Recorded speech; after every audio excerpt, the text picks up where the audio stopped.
जय हिंद एवरीवन। आप सभी लोगों के लिए बहुत अच्छा खबर है मेरे भाई। आप पूरे भारत में किसी भी राज्य से हो, चाहे मेल हो चाहे फीमेल हो, अगर आप सिंपल 10 पास हो तो आप सभी लोगों के लिए आरपीएफ की नई भर्ती का नया नोटिफिकेशन निकाल दिया गया है। और सबसे अच्छा बात यह है कि जितने लोगों का हाइट कम रहता है उतने लोगों को इसमें भर्ती होने का काफी ज्यादा चांस रहता है। देखो, कम हाइट वाला बहुत कम ही भर्ती निकाला जाता है। आज से कुछ दिन पहले मैं आरपीएफ भर्ती को लेकर एक वीडियो बनाया था, तो उसमें मैं आरपीएफ के बारे में आप लोगों को पूरा का पूरा बात बताया था। लेकिन उस वीडियो में मैं आप लोगों को आरपीएफ का जो नोटिफिकेशन दिखाया था ना, तो उसी वीडियो में मैं आप लोगों से बोला था कि आरपीएफ के ऑफिशियल वेबसाइट का नाम उस नोटिफिकेशन में नहीं दिया है, लेकिन आरपीएफ की नई भर्ती बहुत जल्द देखने को मिल सकती है। और देखो, अभी आरपीएफ का नया नोटिफिकेशन देखने को मिल गया है। तो इस बार आरपीएफ में थोड़ा कम ही वैकेंसी निकाला गया है। जैसे आरपीएफ में ना, जैसे एक कांस्टेबल होता है और एक सब इंस्पेक्टर होता है।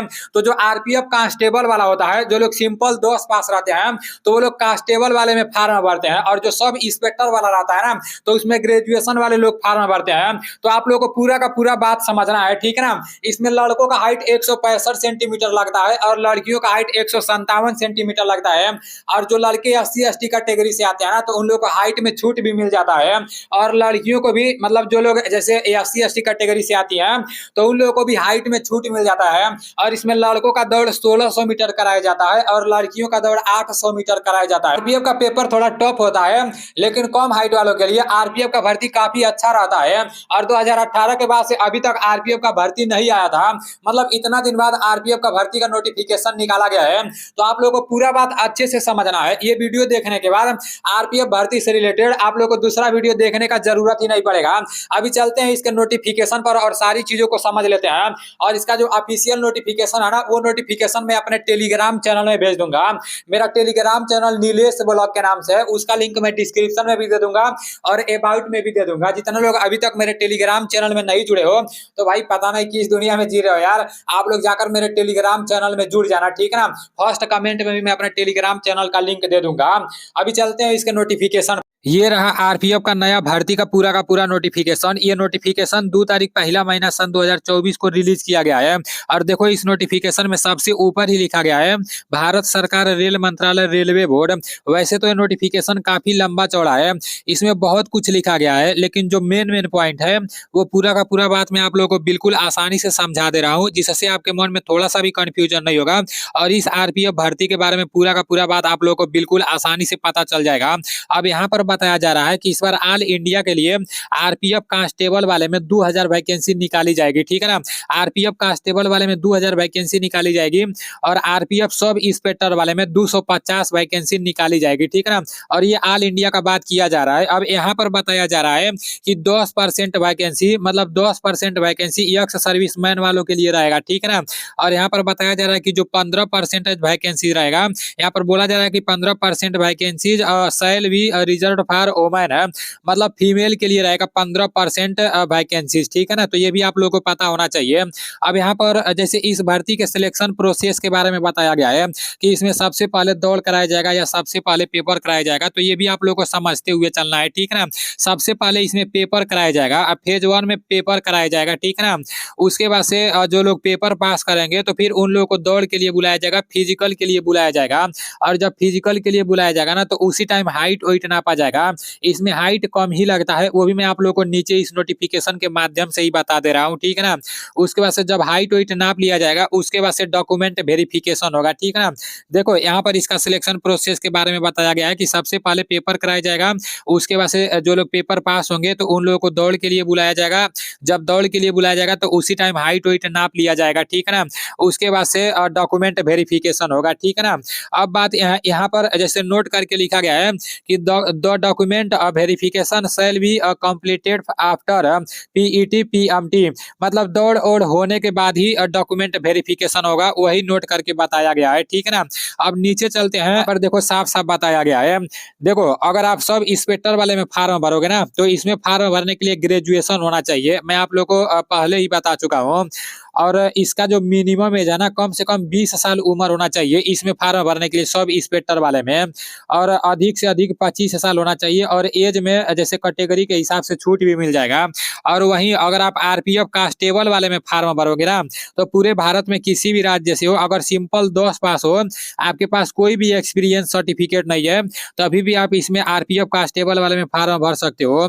और इसमें फार्म भरने के लिए मिनिमम एज 18 साल होना चाहिए और मैक्सिमम एज 25 साल होना चाहिए। और एज में कैटेगरी के हिसाब से छूट भी मिल जाएगा।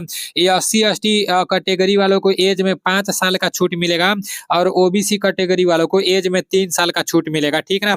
तो वो लोग अपना यहाँ पर देख लेंगे। यहाँ पर इसके हाइट के बारे में बताया गया है, तो इसके हाइट के बारे में आप लोग अच्छे से समझ लो। देखो, यूआर और ओबीसी कैटेगरी वालों का लड़कों का हाइट 165 सेंटीमीटर होना चाहिए और यूआर और ओबीसी कैटेगरी वालों का लड़कियों का हाइट 157 सेंटीमीटर होना चाहिए, ठीक है ना।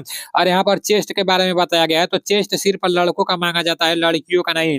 यहाँ पर साफ साफ लिखा गया है ओनली फॉर मेल है, तो इसमें लड़कों का नॉर्मल चेस्ट 80 सेंटीमीटर होना चाहिए यूआर और ओबीसी कैटेगरी वालों का, ठीक है ना। और फुलाकर 85 सेंटीमीटर होना चाहिए। और जो लोग ये SC/ST कैटेगरी से आते रहेंगे, तो उन लोगों का लड़कों का हाइट 160 सेंटीमीटर होना चाहिए। यहाँ पर साफ साफ बताया गया है, ठीक है ना। ये SC/ST कैटेगरी वालों का लड़कों का हाइट 160 सेंटीमीटर होना चाहिए और लड़कियों का हाइट 152 सेंटीमीटर होना चाहिए। और इन लोग का नॉर्मल चेस्ट 76.2 सेंटीमीटर होना चाहिए और फुलाकर 81.2 सेंटीमीटर होना चाहिए। और जो लोग पहाड़ी क्षेत्र से आते हैं, यहाँ पर जितने भी मतलब क्षेत्र का नाम दिया है, तो उन लोगों को हाइट में काफी ज्यादा छूट मिल जाता है, वो लोग अपना देख लेंगे, ठीक है ना। इसके पेपर में क्या क्या पूछे जाएंगे ये भी यहाँ पर बताया गया है, तो इसको भी आप लोग देख लो। जैसे सब इंस्पेक्टर वाले के बारे में बताया गया है, तो इसमें जैसे पेपर में जो टाइम मिलेंगे 90 मिनट के टाइम मिलेंगे, ठीक है ना। और टोटल आपके 120 प्रश्न रहेंगे। जैसे 50 प्रश्न जनरल अवेयरनेस के रहेंगे और 35 प्रश्न आपके मैथ के रहेंगे और 35 प्रश्न आपके रीजनिंग के रहेंगे, ठीक है ना, सब इंस्पेक्टर वाले में। और जो 10 पास वाली भर्ती है कांस्टेबल वाला, तो इसमें भी जैसे पेपर में टोटल 90 मिनट के टाइम मिलेंगे और टोटल 120 क्वेश्चन रहेंगे, ठीक है ना, 120 प्रश्न रहेंगे, जिसमें से 50 प्रश्न आपके जीके जनरल अवेयरनेस से रहेंगे और 35 प्रश्न जैसे मैथ से रहेंगे और 35 प्रश्न रीजनिंग के रहेंगे, ठीक है ना। आरपीएफ के दौड़ के बारे में बताया गया है, तो इसको भी आप लोग अच्छे से समझ लो। यहाँ पर सब इंस्पेक्टर के बारे में बताया गया है। सबसे पहला पॉइंट में तो सब इंस्पेक्टर वाले में लड़कों का दौड़ 1600 मीटर होगा, दौड़ में 6.5 मिनट का टाइम मिलेगा और 12 फुट लॉन्ग जंप होगा और 3 फुट और 9 इंच हाई जंप होगा, ठीक है ना, सब इंस्पेक्टर वाले में। और नीचे सब इंस्पेक्टर फीमेल का दिया है, जैसे लड़कियों का दिया है, तो लड़कियों का 800 मीटर दौड़ होगा जिसमें 4 मिनट का टाइम मिलेगा। उसके बाद से 9 फुट लॉन्ग जंप होगा और 3 फुट हाई जंप होगा। उसके बाद से जो भर्ती 10 पास वाली है आरपीएफ की, जो आरपीएफ कांस्टेबल वाला है, तो इसमें लड़कों का दौड़ 1600 मीटर होगा और दौड़ में 5 मिनट 45 सेकंड का टाइम मिलेगा। उसके बाद से 14 फुट लॉन्ग जंप होगा और 4 फुट हाई जंप होगा। उसके बाद से कांस्टेबल फीमेल, मतलब जो लड़कियां लोग का है 10 पास वाला कांस्टेबल वाला, तो इसमें इन लोगों का दौड़ 800 मीटर होगा और दौड़ में 3 मिनट 40 सेकंड का टाइम मिलेगा। उसके बाद से 9 फुट लॉन्ग जंप होगा और हाई जंप 3 फुट होगा, ठीक है ना। तो यहाँ पर इसके दौड़ के बारे में भी बता दिया गया है, इसको भी आप लोग को अच्छे से समझ लेना है। जो लोग पूरा वीडियो देखे होंगे उनको आरपीएफ की नई भर्ती के बारे में पूरा का पूरा बात बिल्कुल आसानी से पता चल गया होगा। तो उम्मीद करता हूँ अब आप लोग अपना पढ़ाई अच्छे तरीके से करोगे। मेरे भाई, जिस तरह से भर्ती निकाली जा रही है ना, जब चुनाव समाप्त हो जाएगा तो भूल जाना कि इस तरह से भर्ती निकाली जाएगी। कई साल तक नई भर्ती निकालेंगे सब, क्योंकि इसी में SSCD का भर्ती निकाल दिए सब, यूपी पुलिस का भर्ती निकाल दिए सब और आरपीएफ का भी नोटिफिकेशन दे दिए सब। अभी इस नोटिफिकेशन के माध्यम से ये नहीं बताया गया है कि आरपीएफ का ऑनलाइन इतने तारीख से इतने तारीख के बीच में कराया जाएगा, लेकिन बहुत जल्द वो भी बता दिया जाएगा, ठीक है ना।